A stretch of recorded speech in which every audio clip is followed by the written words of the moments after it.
All right, so with this 6 tutorial video on assignment 5 on the animation, our final compositing project, we're keeping in mind our storyboard. We're using our stage, which is set at 8 inches by 8 inches by 150 pixels per inch, so it's not so large that it can't handle all of this information. And we are building a puppet show with it. So this includes layering up lots of different images, sometimes at low opacity, sometimes at different blending modes like screen mode or lighten mode or darken. And so all of these eyeballs turned on, these give me my final image here. Right. And I can keep playing with that. I've added some shadows underneath too. And once I'm happy with that stage, I merge all the layers together, I copy it, and then I paste it over to my final frames. And this is like being in the film, where you can see all my layers here, and this tells my story, frame by frame. And it'll be easy to animate. Okay, so some tricks I've shown you have to do with bringing in GIF animations. So I found this animation of the actual kind of explosive eruption. It's 35 layers, and it looks like this. Pretty powerful. So how can I use that? Well, I opened it up in Photoshop, and it will show me each layer. Then I moved it out, I selected all those layers, and I moved those over to the top of this animation I had. And now, when they were all together, when they were all selected, I was able to set their blending mode to lighten, and I was able to hit Command T and transform them into a shape I liked. I can do it again here. Even with them turned off a little bit, I can warp it a little bit, or distort it rather.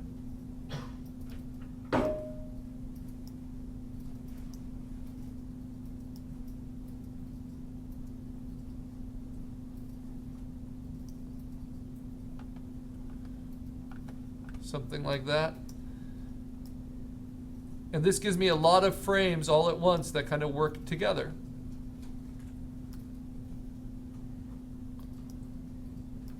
I can compress it maybe a little bit smaller.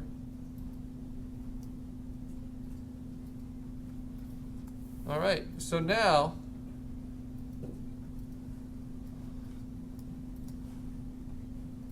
I can make my frames build up.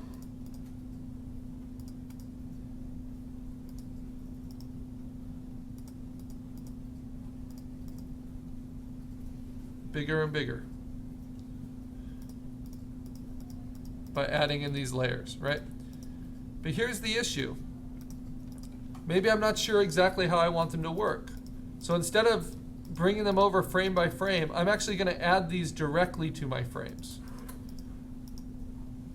And I want you to show you kind of how I can do it more quickly, especially since it's 37 something layers. So I'm going to select all of them. I'll turn on the first one. I have them in place on my stage, but I'm actually going to move them unflattened onto my frames here.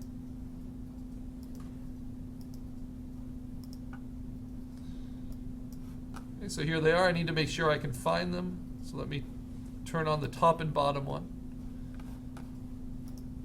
I have auto select turned off. So I'm only moving these ones that I can see, and I'm going to move them on top of everything else. So these are the most current frames. Okay, so here's my center. This is my eruption, right? So let's say I want to put it right there. That makes sense.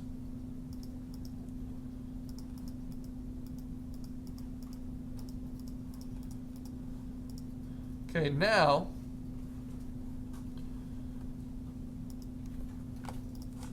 instead of flattening each image, I'm going to output an animation test. It doesn't matter if these are turned on or off. It's going to put them as part of the animation test. So how do I do an animation test? I go to Window, Timeline. My timeline shows up. I want frame animation. Click that. I like to keep it down at the bottom here. And then I'm going to use the options within the timeline window, frame by frame animation, and say make frames from layers. It will do that. I do never delete that a layer you don't want. You simply drag it to the trash to get rid of it. Otherwise it deletes the linked layer.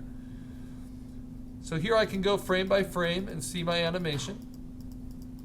So far so good, but then I have all of these. Okay.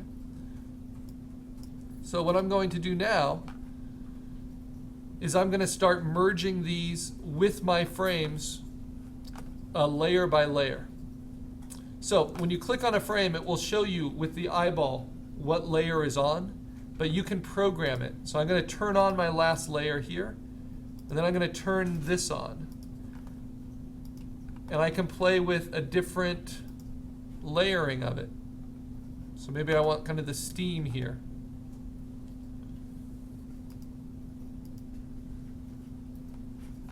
And then my next frame, I'm going to turn on the layer behind and maybe the layer underneath it so it builds. And so now what do I have? From this to this to this to this. Then I realize, well, maybe I don't want this on a screen mode. Maybe I just do want it on lighten. So it's more subtle. Or maybe I both want them on lighten. Or on screen, but at a lower opacity.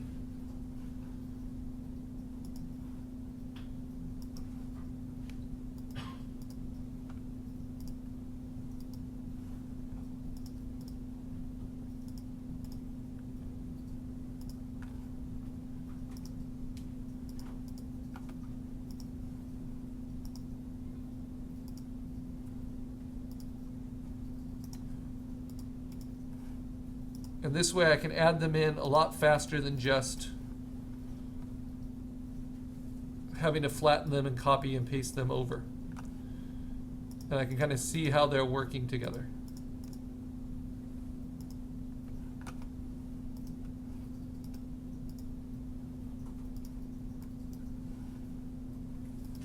Okay, now here's the fun part.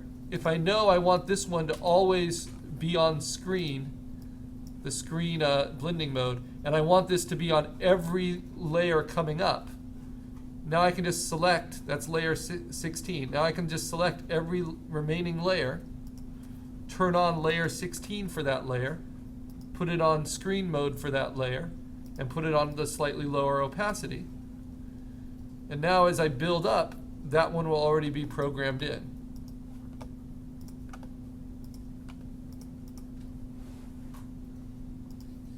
And so all I'm doing now is turning on the ones around it. Okay, so how's our eruption looking? This is going to go really fast, but it goes from there to there, to there, to there, to there, to there. And we're getting there. All right.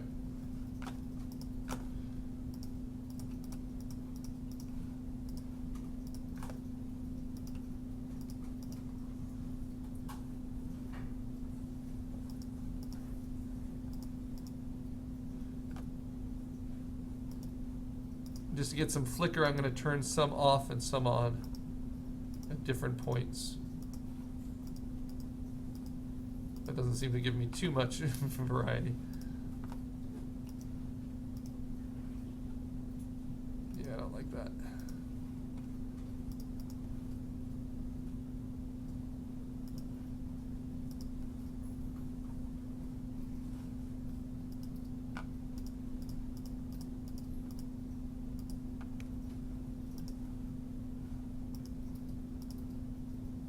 And so really now for all of these, I can add in the creature as well.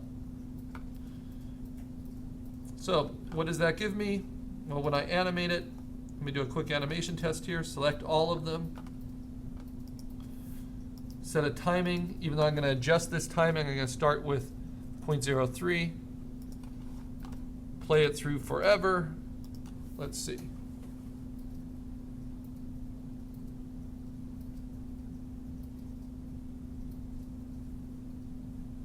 All right, so I've got a nice little sputter of stuff there.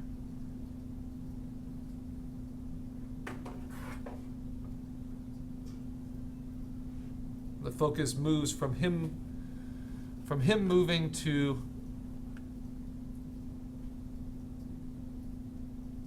the lava moving and burning. It's subtle, but it works well. Okay, so I like the timing on the lava moving and burning, but I want to slow him down a little bit until he gets to that point. So maybe I take the first 12 frames, I'm going to change its timing to 0.07, more than double.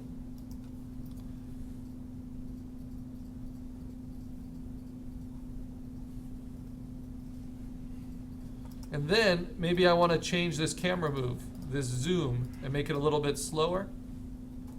So I'm going to take this first frame, there it is, and I'm going to say new frame, and then duplicate that layer, right? And then on that duplicate layer, I'm going to hold down Option and Shift and Command T and just zoom in a little bit to give me a transition. So now it goes from this, oops, let me turn it off for frame 1. For frame 2, let me turn it on. Okay, so it goes from this to this to this. And that's just a little bit smoother.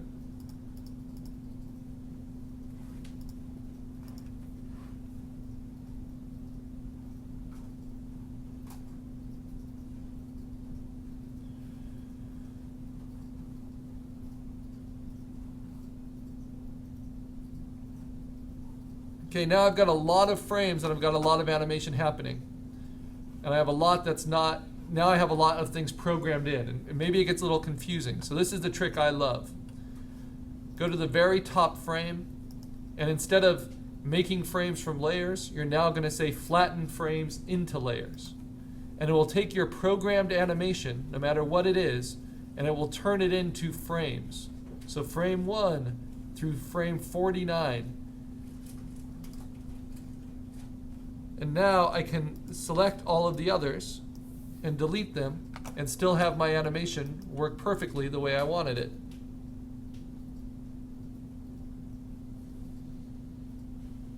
But now there's no fancy programming, everything's flattened onto one frame.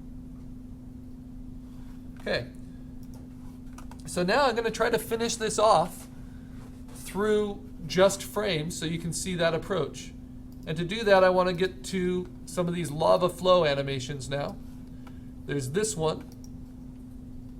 So I want the lava to start flowing out of him. I'm going to open it up in Photoshop. It's a GIF, many, many layers. Actually only 11, but I'm going to take all 11 of those layers. I'm going to put them on top here. Come on. So where'd they go? Layer 1 through 11, move those all the way to the top.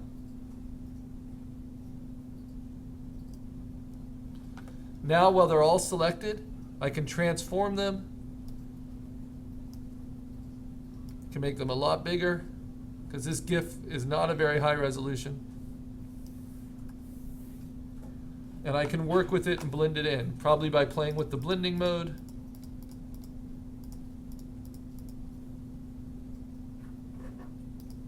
Let's try screen. Nope. Let's try lighten. Yeah, it works a little bit better. And I'm going to have to edit around them.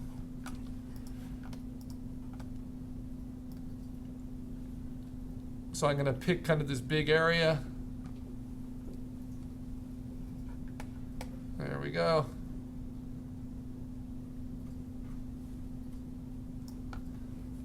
I'm going to soften its edge using Refine Edge. Really feather it so it's quite soft. There we go. And then delete from each layer. And then when we come back, I'll try to finish this up.